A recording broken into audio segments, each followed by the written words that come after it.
Hello everyone. तर आज आपण बनवणार आहोत दाल फ्राय. त्याच्यासाठी मी घेतले तुरीची डाळ अर्धी वाटी आणि मुगाची डाळ अर्धी वाटी. तर ही स्वच्छ धुवायची आणि कुकरमध्ये 3 शिट्ट्या घ्यायच्या. अशा प्रकारे मी स्वच्छ धुवून घेतली आणि त्याच्यामध्ये पाणी टाकले. आता हे आपण 3 शिट्ट्या घेऊया. कुकर आपण लावलेले शिट्ट्या होईपर्यंत मी तयारी करून घेतली आहे. इकडे बारीक चिरलेला कांदा, बारीक चिरलेला टोमॅटो, खडा मसाला घेतलाय, बेडगी 2-3 मिरची घेतल्यात, आलं लसूणची पेस्ट घेतली आहे, कढीपत्ता घेतलाय आणि बारीक चिरलेली कोथिंबीर घेतली आहे. आपली डाळ छान प्रकारे शिजली आहे. त्याला थोडंसं स्मॅश करून घ्यायचं. त्यानंतर मी इथे कढई ठेवली आहे. कढई गरम झाली की त्यामध्ये 2 पळी तेल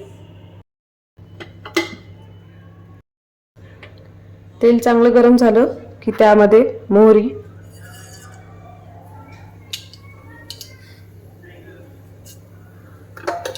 जिरं, त्यानंतर आपला हा जो खडा मसाला आहे आणि 2 लवंग घेतलेली ती टाकायची, बेडगी मिरची,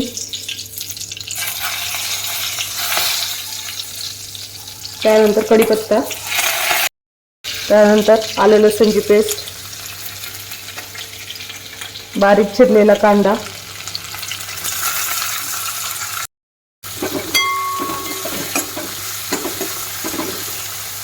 त्यानंतर बारीक चिरलेलं टोमॅटो,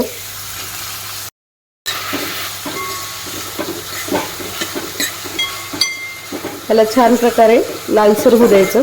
कांद्याला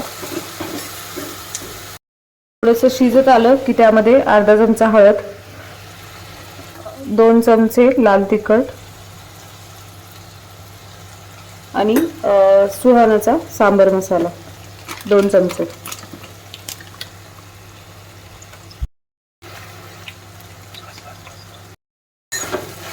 हे सगळं एकजीव करून घ्यायचं.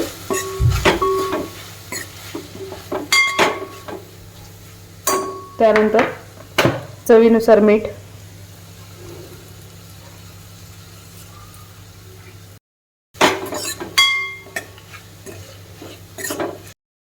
त्यानंतर थोडीशी कोथिंबीर बारीक चिरलेली,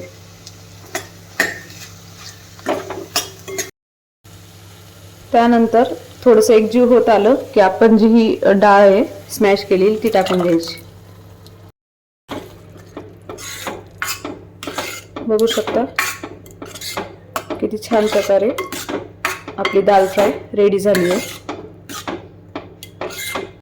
त्यानंतर त्यामध्ये बारीक चिरलेली कोथिंबीर. तुम्ही बघू शकता आपली दाल फ्राय किती छान प्रकारे रेडी झाली आहे. जर तुम्हाला आवडली असेल तर नक्कीच एकदा ट्राय करा आणि कमेंटमध्ये सांगा कशी झाली आहे. थँक्यू.